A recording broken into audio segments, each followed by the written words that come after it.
So let's go back to the sequence of pop instructions. I commented them out temporarily to demonstrate the idea of add if you want to throw away. And here just a quick demo that we can also have this value, some kind of double word. You can see double word is pretty popular in assembly programming, just like integer is in the C program. Of course, you probably see integer a lot as a data type. So here we use it. We use dword, double word. So here I just want to show you that instead of just I arbitrarily pop this, the chose EBX, but we have another register example here. So let's use the value, right? So you can specify. So pop can use indirect references to memory locations. This is actually direct, not indirect. This is direct a reference to memory location. So you can obviously pop is not just a push and pop, not just bound to registers. You can use ways to access memory directly or indirectly through addresses in your registers. So just an example of this. And so far, what we discussed was this idea of the stack model, which is this, stack of plates. So in a cafeteria. So the idea was that everything can be accessed only from the top. So you can push, you can pop, but having register ESP, you can also access the top element, because ESP always points to this element at the top. That's the idea of ESP. However, at the same time, if we think about memory, this temporary memory, it's also possible to access. So for instance, let's just imagine that our ESP register is pointing to somewhere here. Okay, so currently this is the top of the stack.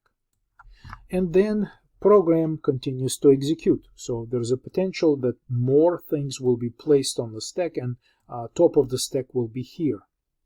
At the same time, as we're talking about this specific movement in our running program, some things have already been put on the stack.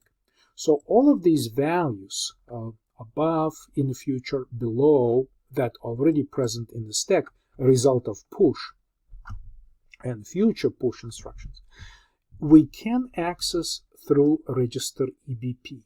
So just think about it. What we can do, we can set the register EBP to the position of ESP. So both of these registers are essentially at certain point can be pointing to the same location. And then if we say EBP -4, -8, right, -12, and so forth, we can be accessing the values above this initial setting of EBP. By the way, EBP stands for base pointer. And if we use positive displacement relative to position of EBP +4, +8, right, +12, and so forth, +16, we'll be accessing values below, in the higher area, because actually this is, of course, the low memory addresses right here. This is why minuses take us to this areas of stack, and the positive displacements are pointing to the higher areas. So EBP has a special role that it's when it's used as a base address in indirect memory access, it takes us to the stack memory segment. All other registers, if we use EAX or EDI or ESI, all other general purpose register will take us to the data memory segment, which has nothing to do with stack, right? This is stack memory segment, and register EBP has the special role of taking us to the stack. And so it then provides indirect access to stack values, meaning that we no longer have to use pop instructions to restore values. We can just basically read and write values using EBP register arbitrarily in a certain area of stack, as we know, if we would like to get access to the values temporarily preserved on the stack. So let's do some demonstration of this technique, and let's take a look. Okay, so typically what you'd want to do is step number 1. You would like to preserve EBP. Okay, so let's just say that we're going to use EBP in a special way, and most of the procedures would then want to preserve its value. How do we preserve it? Simply, we say push EBP, and of course that should have a corresponding pop EBP, right? We would like to restore EBP, so here I could add comment preserve EBP and restore by using pop. Okay, so we can do that. And then the next step can be simply move into register EBP ESP. So that would set up, basically we can say that this is set up stack frame pointer. So EBP is the base pointer which is used to access values on the stack indirectly through the address. And this is pretty much the idea. Preserve it and set it the same as ESP. Now ESP will run away from us because we're going to push things on the stack, but EBP is not going to change. So therefore, let's try to demonstrate. For instance, let's say move into register ECX the value. So let's decide. So if I want to retrieve value 5, this integer 5, and load it into register ECX, now I can use EBP. And now I need to think about the displacement that I need to add or subtract from EBP. So let's just try to figure it out. Let's just do some manual computation here. So this is our original stack, and we know that here the original ESP stack pointer is pointing to the return address, right? So basically when procedure is invoked, it's ready to return immediately. All you have to do, just say return, and this return address will take us back to whoever been calling us, as we tried at the very beginning of our videos discussing the stack memory. So now what we also do, we push EAX, right? I'm sorry, no, the first thing that we do is we push EBP. So we preserve EBP. EBP. And when we preserve EBP on the stack, because this is a standard practice to preserve EBP, we load EBP with ESP.